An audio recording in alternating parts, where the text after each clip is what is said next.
नोएडा में 12 से ज्यादा स्कूलों को बम धमकी परीक्षा प्रभावित। नोएडा के 12 से अधिक स्कूलों को सीबीएसई परीक्षा के बीच बम से उड़ाने की धमकी मिलने से पूरे इलाके में हड़कंप मच गया। धमकी भरा ईमेल स्कूलों की आधिकारिक ईमेल आईडी पर भेजा गया, जिससे छात्रों और अभिभावकों में डर और चिंता की स्थिति पैदा हो गई। कई स्कूलों को एहतियातन खाली करवा दिया गया और पुलिस ने तुरंत मोर्चा संभाल लिया। मौके पर डॉग स्क्वाड और बम निरोधक दस्ते तैनात किए गए। हर कोने की सघन जांच की जा रही है। सुरक्षा घेरे में रहने के बावजूद कुछ स्कूलों में परीक्षा जारी रही। अब तक पुलिस को किसी भी विस्फोटक सामग्री का सुराग नहीं मिला है। साइबर सेल सक्रिय होकर ईमेल आईडी और सर्वर लोकेशन की जांच कर रही है। हालांकि पहले भी फर्जी धमकियां मिल चुकी हैं।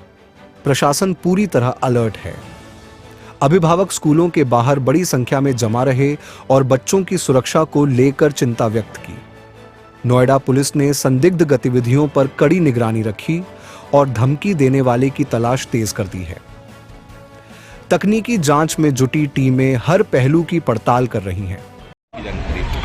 आज पुलिस कमिश्नरेट गौतम बुद्ध नगर के विभिन्न स्कूलों में ईमेल के माध्यम से बॉम्ब थ्रेट का एक मेल प्राप्त हुआ, जिस पर गौतम बुद्ध नगर पुलिस ने तत्काल प्रतिक्रिया करके बॉम्ब डिस्पोजल स्क्वाड के माध्यम से, एएस चेक टीम के माध्यम से, डॉग स्क्वाड के माध्यम से फिजिकल चेकिंग अधिकतर स्कूलों में सुनिश्चित की गई है। ये जो थ्रेट है ये मल्टीपल स्कूल्स में है। लगातार चेकिंग जारी है। अभी तक कहीं किसी भी स्कूल में कोई प्रतिकूल बात प्रकाश में नहीं आई है। लगातार सतर्कता बरती जा रही है और प्राइमा फेसी ये हुक्स कॉल की श्रेणी में दृष्टिगोचर हो रहा है, लेकिन फिर भी इसको सतर्कता बरतते हुए पूर्ण गंभीरता के साथ जो ईमेल है इसका टेक्निकल इवैल्यूएशन कराया जा रहा है कि कहाँ से ये जनरेट हुआ। हमारी साइबर टीम उसमें लगा दी गई है और किसी को किसी भी प्रकार के पैनिक में आने की आवश्यकता नहीं है। सभी जगह कुशलता जो है दृष्टिगोचर हो रही है और लगातार हमारी टेस्टिंग चेकिंग स्कूल्स के अलावा जो और सेंसिटिव प्लेसेस है वहाँ पर जारी है। सर एग्जाम भी था, कुछ एग्जाम लिखा गया। इस बात को ध्यान में रखा गया है कि किसी भी प्रकार की हमारी चेकिंग से जो बच्चे अगर कहीं किसी एग्जाम में अपियर हो रहे हों, चाहे वो सीबीएसई बोर्ड के एग्जाम्स हों या यूपी बोर्ड के एग्जाम्स हों, उनकी परीक्षाओं में किसी प्रकार की कोई बाधा उत्पन्न न हो, इस बात को ध्यान में रखकर चेकिंग सुनिश्चित की। दिल्ली सरकार ने भारत रत्न श्रद्धेय श्री अटल बिहारी वाजपेयी जी की शताब्दी वर्ष में अटल कैंटीन योजना का विस्तार किया है। मुख्यमंत्री रेखा गुप्ता ने गुरुवार को दिल्ली में 25 नई अटल कैंटीनों का उद्घाटन किया। इस अवसर पर उपराज्यपाल वीके सक्सेना और अन्य वरिष्ठ अधिकारी मौजूद थे। गीता कॉलोनी स्थित नर्सरी सफेदा झुग्गी बस्ती से कार्यक्रम का शुभारंभ वर्चुअल माध्यम से अन्य 24 कैंटीनों में किया गया। सीएम रेखा गुप्ता ने कहा कि दिल्ली में रोजाना 70,000 लोग इन कैंटीनों में भोजन कर पाएंगे। उनका उद्देश्य है कि कोई भी व्यक्ति भूखा न सोए। उन्होंने बताया कि अटल बिहारी वाजपेयी जी के अंत्योदय के सिद्धांतों को ध्यान में रखते हुए दिल्ली सरकार ने इस योजना को लागू किया है। उन्होंने सोशल मीडिया पर इसे मेहनतकश जनता के सम्मान के रूप में भी बताया। माननीय मुख्यमंत्री जी को, उनकी पूरी टीम को बधाई देना चाहता हूं कि उन्होंने ये जो कार्य शुरू किया है दिल्ली के अंदर अटल कैंटीन का, ये बहुत ही सुंदर कार्य है। एक गरीब व्यक्ति को 5 रुपए में भरपूर भोजन मिल रहा है, वो भी इतना अच्छा भोजन। इससे सुंदर और कोई कार्य नहीं हो सकता। मैं एक बार फिर उनको बधाई देना चाहता हूं। अभी तक 70 कैंटीन्स को खोल दिया गया है, उसके आगे भी खोलने का विचार है। मैं समझता हूं कि जो दिल्ली के अंदर जो गरीब लोग हैं, जिन्हें वास्तव में खाने की सुविधा उपलब्ध नहीं है, मजदूर लोग हैं, उन सब के लिए वरदान साबित होगा आने वाले समय में। और दिल्ली में जो सपना देखा है माननीय मुख्यमंत्री जी ने कि कोई भी व्यक्ति भूखे पेट न सोए, वो इससे सुंदर कार्य और नहीं हो सकता है। मेरे पास शब्द नहीं, मैं किस तरीके से उनकी तारीफ करूं। बहुत बहुत धन्यवाद। सर सरकार का 1 साल पूरा हो रहा है, कैसा देखते हैं पूरे 1 साल के कार्यकाल को? सरकार ने आपने देखा होगा माननीय मुख्यमंत्री जी के नेतृत्व में दिन रात कार्य कर रहे हैं और एक ही मिशन है कि किस तरीके से दिल्ली की जनता को ज़्यादा से ज़्यादा सुविधाएं दी जाएं, रोड को ठीक किया जाए, नालों को साफ किया जाए, पोल्यूशन को कम किया जाए। इसके रिजल्ट्स आपको थोड़े दिनों में देखने को मिलेंगे। बहुत ही खुशी का अवसर है। दिल्ली में रोजाना जहां 70,000 लोग भोजन कर पाएंगे, दिल्ली में कोई भूखा ना सोए, ऐसा स्वप्न जो हमारे देश के प्रधानमंत्री जी का विजन है, अंत्योदय का जो सपना अटल जी ने देखा था, उन सब पे काम करते हुए दिल्ली सरकार 1 साल पूरा करने जा रही है। और ऐसे में हमारी दिल्ली में अटल कैंटीन 70 अटल कैंटीन शुरू होना हमारे लिए बहुत ही सुखद अनुभव है। मैं दिल्ली की जनता को विशेष रूप से जो हमारे मजदूर, श्रमिक, जरूरतमंद भाई बहन है, उनको बधाई देती हूँ कि उनकी एक वोट की ताकत ने जो सरकार चुनी, आज वो दिल्ली में उनके सपने पूरे कर पा रही है, दिल्ली का विकास कर पा रही है। सबका आप सबको इनवाइट करता हूँ, सभी पत्रकार बंधुओं को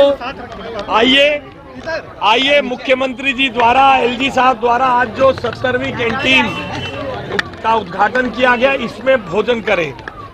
ये अंत्योदय हमारी कमिटमेंट है, हमारी पॉलिसी नहीं है। प्रधानमंत्री जी के नेतृत्व में, मुख्यमंत्री जी के नेतृत्व में लोगों के जीवन में आराम आए, लोगों को सुविधा मिले, उसका जीता जागता सबूत है अटल कैंटीन। हमारे बजट के बारे में टिप्पणी की जाती थी कि ये बजट तो बहुत कम है, कहां से आएगा। तो उस कम बजट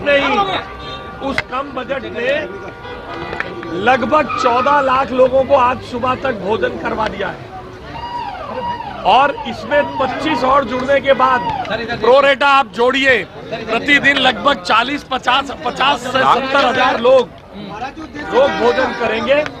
100 कैंटीन जब हम पूरी कर देंगे तो आमूलचूल परिवर्तन दिल्ली के सामाजिक ताने बाने में आप देखेंगे। हम प्रधानमंत्री जी का आभार व्यक्त करते हैं, मुख्यमंत्री जी का आभार व्यक्त करते हैं कि हमारे अर्बन डेवलपमेंट विभाग को न तो बजट की, न योजनाओं की कमी है। इसी प्रकार से इन माइलस्टोन से हम लोगों के जीवन में परिवर्तन लाने का प्रयास है। पूर्वी दिल्ली के संजय झील इलाके में लोको चौधरी नामक युवक की चाकू से ताबड़तोड़ वार कर हत्या कर दी गई। मृतक का शव खून से लथपथ हालत में बरामद हुआ, जिससे इलाके में सनसनी फैल गई। सूचना मिलते ही पुलिस मौके पर पहुंची और शव को पोस्टमार्टम के लिए भेज लिया। लोको चौधरी शशि गार्डन इलाके का रहने वाला था और मजदूरी करके अपने परिवार का पालन पोषण करता था। जानकारी के अनुसार घटना से पहले मृतक को एक परिचित ने फोन करके बाहर बुलाया था। परिजनों का आरोप है कि उसी शख्स ने किसी रंजिश या साजिश के तहत चाकू से हमला किया, जिससे लोको की मौके पर ही मौत हो गई। पुलिस ने हत्या का मामला दर्ज कर जांच शुरू कर दी है। क्राइम टीम और फॉरेंसिक ने घटनास्थल का निरीक्षण किया और आसपास से साक्ष्य एकत्र किए। पुलिस इलाके में लगे सीसीटीवी फुटेज की भी जांच कर रही है ताकि आरोपी की पहचान की जा सके और घटना की पूरी कड़ी सामने आ सके। कंचन, क्या हुआ आपको पति साहब, क्या मंजिल आपको? हमको पति कहने चाकू मारते 6 बजे काम पर से आया, कोर्ट ला गए हो गए दारू लेने के लिए। वकील के साथ में दोनों भाई मिलके पिया खाया, बाहर निकला। पहले उनको मारा है, इनके 2-3 बंदी थाने अंदर लेके इनके मार दिया। उनके लेके गया मोटरसाइकिल पर, हमने कोई लाल बहादुर ले गई है। तो आपको कैसे मालूम चला? हमको पता चला, ठेकेदार बोला कि संजय झील में डेली पीने के लिए जाता था, वकील के साथ में जाके देख लो एक बारी। तो ये वकील कौन है? वकील ही है, ये नाम है? नाम है वकील। तो उसके भी चाकू लगा है? उनके भी चाकू लगा है टांगों में। उसके टांग में लगा है। और आपके पति ने, आपने देखा था? हमको पति के देखा है तो पूरे अच्छा, फोन था उनके पास? ये लूटपाट किया है? फोन था इनके साथ। फोन नहीं मिला उनके? फोन नहीं। क्या लगता है उनसे लूटपाट की मारा गया है? दे, हम तो बोलते कि दे दो, कोई मांगता है फोन तो दे दो। कहाँ रहते हैं आप लोग? मैं शशि गार्डन में रहते हैं। कहाँ के रहने वाले हैं आप? बेगूसराय। क्या नाम है पति का आपका? लोको नाम है। ब्यूरो रिपोर्ट, टीम तफ्तीश न्यूज़,